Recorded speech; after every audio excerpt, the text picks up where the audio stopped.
Warning, this video contains disturbing content. Viewer discretion advised.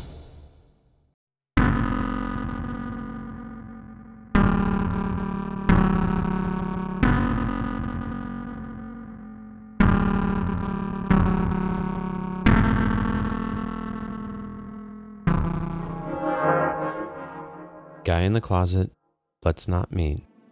Submitted by Thorn.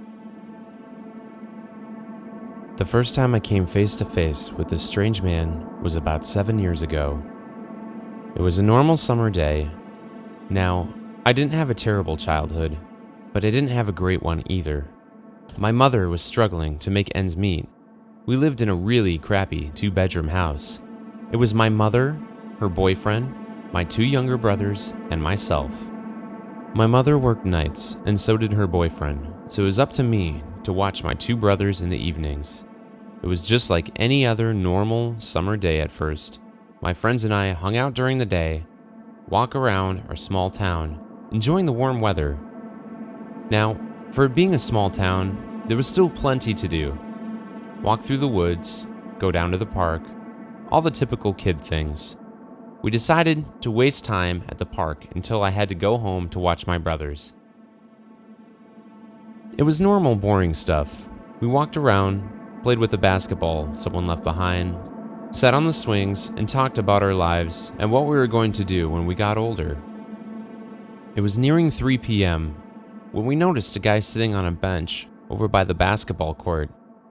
Now, it was nearing time for me to go home anyways, and as the man was giving me and both my friends an odd vibe, we decided to leave. As we neared the main street, which my house also happened to be on, we parted ways. I get home, my mother lets me know there are leftovers for the boys and myself, then is on her way to work. We spent most of the day indoors, watching TV or playing video games. Around 7:30, my brothers want to go outside and ride their bikes. It's just now getting dark, so I agree. They ride their bikes for about half an hour. I'm sitting on the curb, looking at my phone, texting my friends about how bored I am, when my youngest brother, who must have been 7 at the time, comes up to me and points over toward the house.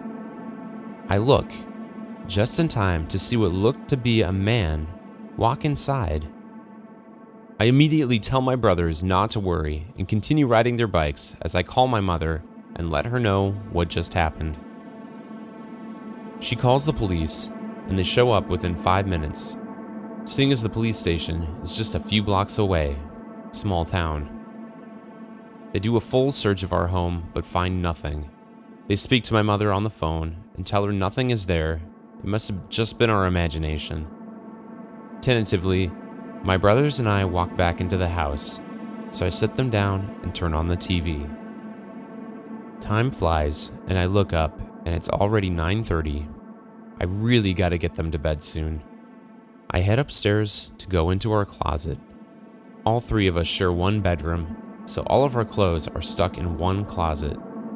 I turn on the closet light and start digging through a pile of clothes on the floor that we got around to putting away. I hear a noise that sounds like a deep breath. Thinking it must be my imagination, I continue to pull out pajamas for my brothers. I grab their PJs and I go to pull the string that turns off the light. Out of the corner of my eye, I see movement. I look over and I see a face peering out of the large pile of clothes. The man was hiding under our clothes in my closet. He made a sudden movement and I book it. I just take off running. I can hear him struggling to get out of the clothes. I don't stop running, down the hallway, down the stairs, knocking anything over in my process in hopes it will slow him down. I burst into the living room. I grab my brother's arms, practically pulling them out of their sockets in my attempts to drag them out of the house. We are outside and 3 blocks away before I quit dragging them behind me. I reach for my phone to call the police, but it's not in my pocket. I left it on the couch, so we hoof it. I drag my brothers behind me in the middle of the night. They are tired, They don't know what happened, and I won't tell them. They don't need to know. They would never want to go in the closet ever again. I get to the police station, and they call our mother. They drive us home, and she leaves work early. They do another full search, but once more, find nothing but the mess I made in my attempt to leave. No evidence, nothing. They basically told me to stop wasting their time, and they left. My mother said she believed me, but of course, I knew it was just something she would say to console me. She says I can stay the night at a friend's if I can get a hold of someone, just to make me feel better. We all go inside.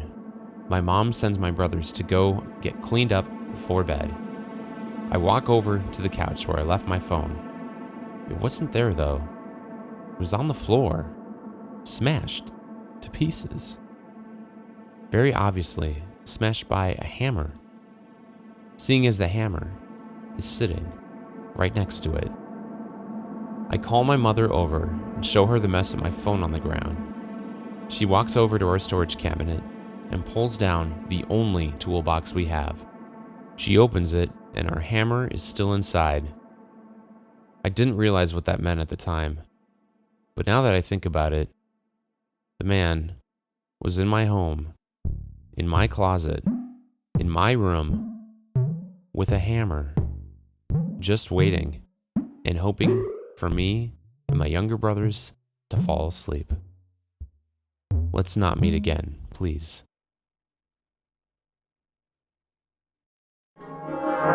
In the Closet, in the Crawl Space. Submitted by Shezbot. Part of my previous job requirements involved doing bi-weekly inspections on HUD properties. Those are vacant, government-owned homes that were contracted to list for sale. A lot of these properties were in pretty unsafe neighborhoods. One in particular remains my least favorite house out of over 300 to this day.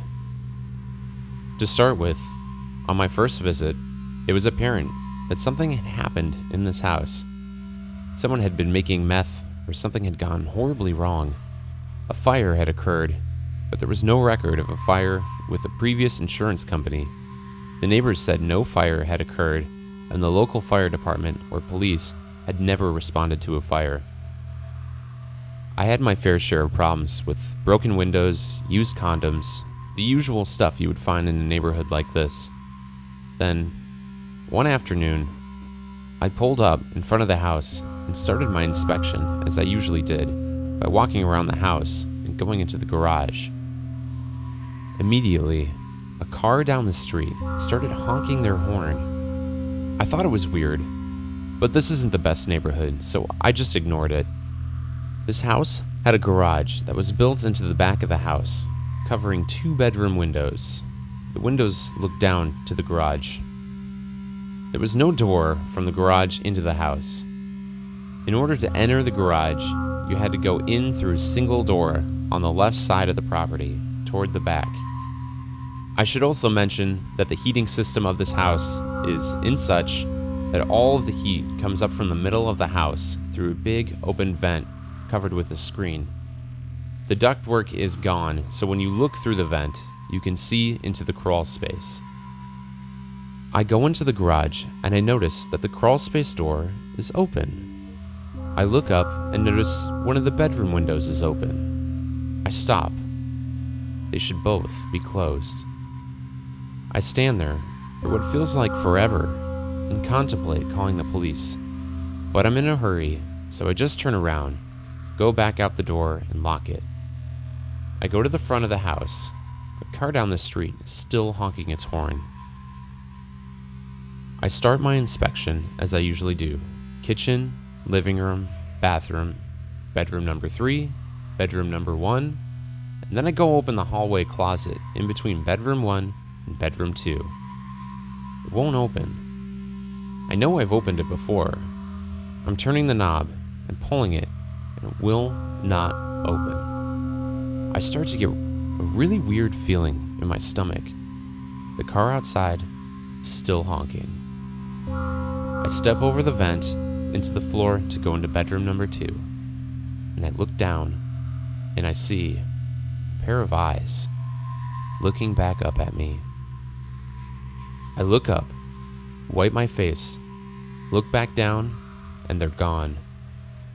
I ran straight out the front door. I get into my car and lock the doors. The car stopped honking. This is what I think happened. When I got to the house, there were two people inside. The person honking the car horn warned them when I got out of my car. One of them had time to jump out of the window and into the garage, and then went into the crawl space. The other one had time to get into the closet. When I ran out of the house and the horn stopped, they were signaling that I was leaving. I returned to the property 2 weeks later to find the windows shut, the crawl space door locked, but a broken window. I did not enter the house, but called the police instead. They found the closet door shut again, and 4 officers were unable to open the door. Upon my return 2 weeks after that, the door opened with ease. I'm convinced someone was in the house with me on many of my visits. I just didn't know it.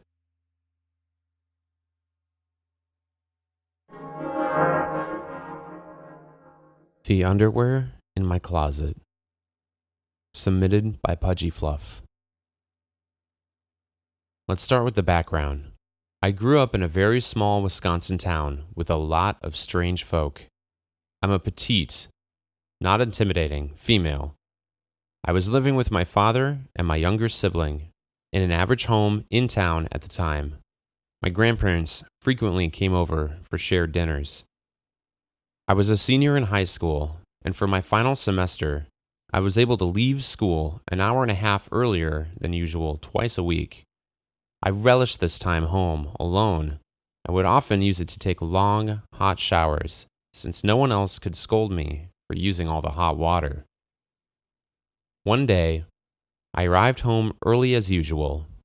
Even though it's a small town, I always am very careful about locking the doors, because at the time, we had a young, 6-ish neighbor boy who thought my dad was really cool since he worked on cars and would occasionally just walk into our house to talk and ask my dad questions about cars. Weird, yes, but I knew he was still at school at this point, and I was just being proactive. Moving on. So I get home, go upstairs to my room, go into my walk-in closet. This is important. I get into my robe and go back downstairs to shower. Mid-shower, I hear what sounded like someone walking down the stairs very loudly. We have pretty thin walls, and the stairs are on the other side of one bathroom wall. I knew there was no way anyone was home because my dad always works late. My grandparents only come over around dinner, and my sibling was still in school. But in an effort to try and not freak myself out, I just convinced myself that the clear footsteps were most certainly the house settling. None of this was helped by the fact that our bathroom didn't have a functioning lock, and anyone could have just burst in.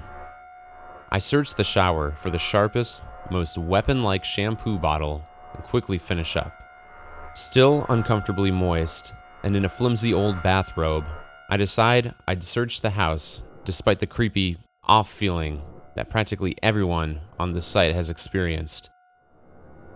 I ran out to our knife block, snatched up a meat cleaver, and proceeded to ninja my way through the house with the full illogical intention of hacking an intruder down with my beefy 17-year-old girl strength.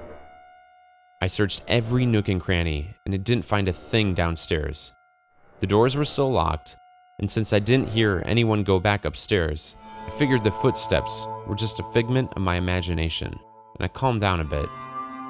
When I get back to my room upstairs, and am about to walk into my closet, when something immediately catches my eye. There's something white in the doorway, something that could not have possibly been there before. A crisp, white, gently placed, smooth and flattened pair of men's underwear. Someone had been, and may still be, in the house. Never in my life had I had such a pure flood of fear. Earlier, I had mentioned that I had walked into my closet to change into the bathrobe, so I would have noticed a pair of men's underwear in the doorway of my closet if they had been there earlier. I booked it downstairs and sat in the corner with a knife and a phone until my sibling and grandparents came a short while later. They were freaked, but not too worried since we couldn't find anything else. And then it gets weirder. Later that night, I told my father about the incident when we decided to search the house for anything else out of the ordinary. While searching my dad's room, we noticed one of his dresser drawers was open. Unusual, since he's very neat. And in his dresser drawer, we find a newly open multi-pack of men's underwear with one pair missing. He had gotten a pack of underwear years ago that were not quite what he wanted, and instead of returning them, he just left them in the bottom back of his dresser, completely forgetting about them. So, someone, somehow, got into, or was already in, our house, opened a package of men's underwear that was in the back of my dad's bottom dresser drawer, took one pair of the pairs of underwear out, and gently placed them in my closet doorway while I was showering. Weird underwear closet guy in my house? Let's not meet.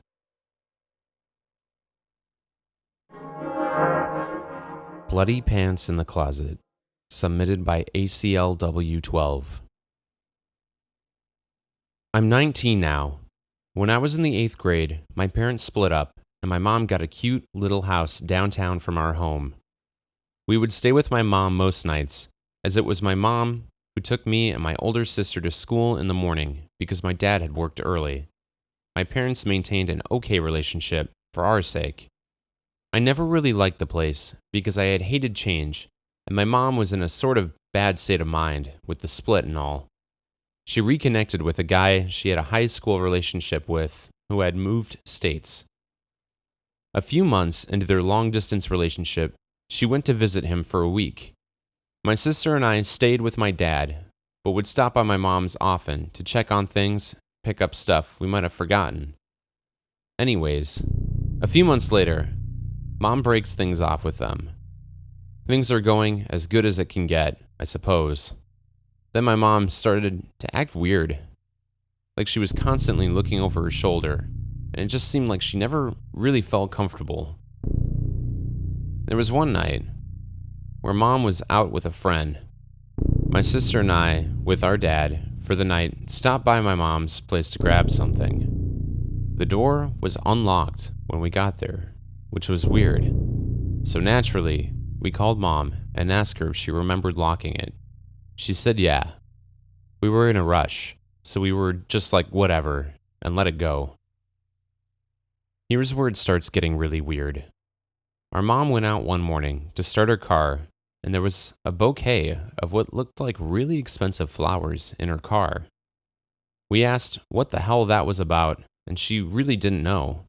Maybe it was someone from work, being flirty, because they knew she was newly single? We all thought it was weird, but what could we do about it? A few days later, my mom comes into my sister and I's room and asks us a really uncomfortable question that I even hate repeating, but she asks us if we moved her personal pleasure object from her top dresser drawer as a joke or something. We're like, what? Hell no. With that response, you can see my mom's face change into pure panic. My sister and I are like, can you please tell us what the hell is going on? We obviously know something's up. She brushes it off, tells us not to worry about it. Everything's fine. So for a few days, everything was really tense. My sister and I don't really know what to make of all this. Obviously, her extremely private possession is missing, and she sure has no idea why. Well, a few days later, we're with my dad, and she calls and asks if he can keep us overnight. He said sure, and asks what's going on. She told him what happened, and said she had been scoping her bedroom for where it could have went, and when she was checking the closet, she found a plastic grocery bag on the back of her closet with a pair of pants she'd never seen before, with blood on them. She says they look like men's running shorts. She called the cops, told them everything that has been happening. The cops came, and while checking out the house, they found that one of the windows in the basement was busted from the outside. Nothing ever happened after that. The cops kept in touch, but never found anything. My mom says they didn't take it very seriously. We moved out of there a few months later because my parents rekindled their relationship. I'll never forget that period of time because it was easily the weirdest stuff I've ever dealt with. It's safe to say I didn't sleep well for a while, and I still want to know exactly what happened.